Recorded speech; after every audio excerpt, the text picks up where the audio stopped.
Hello and welcome to another update video about Bitcoin. Yeah, I also mentioned it already in the Solana video. We're now slowly getting back to the usual routine after I'm back from traveling and for a week. So we're back, and we're ready for let's say the final run of the year, hopefully. So we're still tracking here on the daily chart, Bitcoin in an unchanged situation. I want to show you in this video, however, as well, USDT dominance and Bitcoin dominance. So let's take a look at that. And first of all, I want to share here my thoughts around the daily chart. Again, nothing changed. So if you are new to the channel, it might be important. If you already watched previous updates, maybe not new stuff, but I will keep it short and sweet. Two scenarios, and one short-term bullish, one short-term bearish, and the pivot in between that helps us distinguish between these two scenarios is located at $53,113. That's the 78.6 FIB retracement. We're holding that level at the moment. Well, we're far away from it, so naturally the risk is high because the price could easily come down to test that level without invalidating any directly bullish scenario. I'm talking about the daily chart. Of course, we have closer support areas on the 1 hour chart, but this here is the daily chart. So if support breaks on the 1 hour chart, that's typically not important for a structure that's relevant on the daily chart. So we're dealing here with a situation in which in the white wave count, so let's say the bullish count, a wave 4 bottomed on the 5th of August, and we're now moving higher towards 90, 100K, maybe even higher in this structure, like wave 1, wave 2, wave 3, wave 4, wave 5. The main question at the moment is, in this structure, in this scenario, if the wave 1 already completed or if we're still extending. I said to you that I keep the door open for higher at the moment because the pullback isn't strong enough to clearly indicate that the wave 2 pullback has started. But if wave 2 has started and cannot rule it out, then support would be located between 53,113 and 60,960. Now, what is the short-term bearish scenario then? Short-term bearish count allows for a break below 53,110 or 13. And of course, anything can happen, right? It's all about understanding, is this currently the most probable scenario, however? Well, it's too far, it's not anything that I see evidence for. Of course, it's possible. It's also not improbable, but we're still an active local uptrend. So I'm not focusing on the bearish count, which is overall still bullish because the market could still attempt another rally from lower. But first of all, there's not even confirmation for that yellow scenario.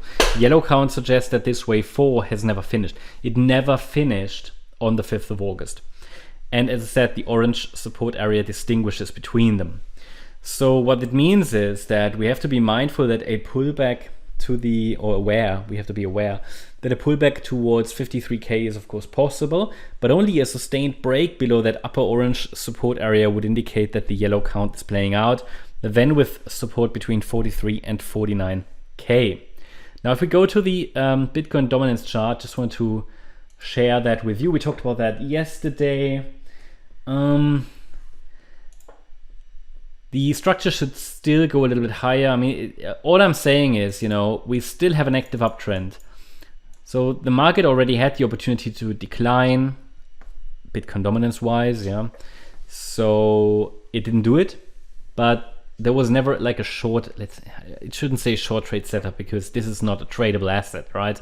It's Bitcoin, it's market cap, Bitcoin dominance. But still, we would want to see a first break of support, lower lows, lower highs, to confirm that a move to the downside has started. Now, from an Elliott Wave point of view, this here would be something like a corrective rally in a flat structure, a flat correction, A, B, C, and the C wave is extending. The C wave, however, is technically not yet full.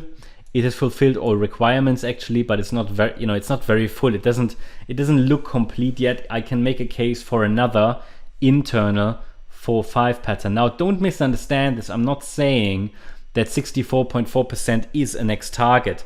It is simply the next upside resistance level on the Fibonacci area scale. Yeah.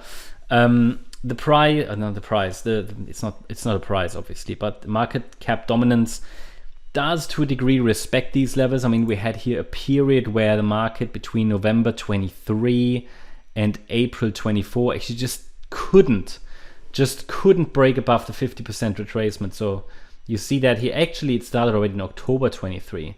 So you see here we stayed below, and then we broke, tested, and now we're above. And then we spent a bit of time here around the 61.8 retracement before we now broke out. And yeah, I mean, it's possible we get to 64.4%, but absolutely not needed. All I can say is we have a support area to watch with 58.3% to 56.7% as support.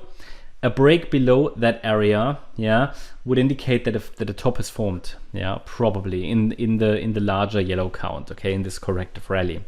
But until that support area breaks, I can make a case for at least one more high. So I think that's very important to understand, yeah. And then over time, maybe next year or end of this year, Bitcoin dominance should go down.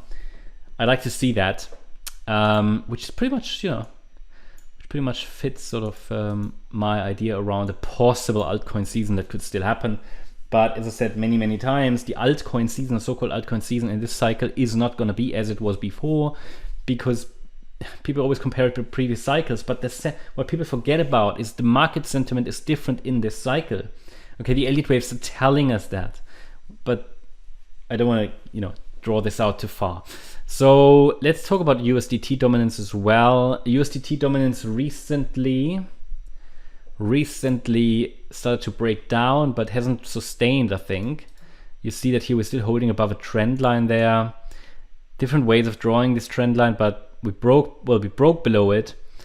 Actually, we haven't broken back above it. We sort of retested.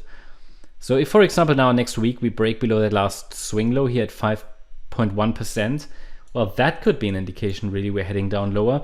I can make a case that this B wave has topped in yellow and we could head to the downside now. But what I would want to see a little bit more downside momentum.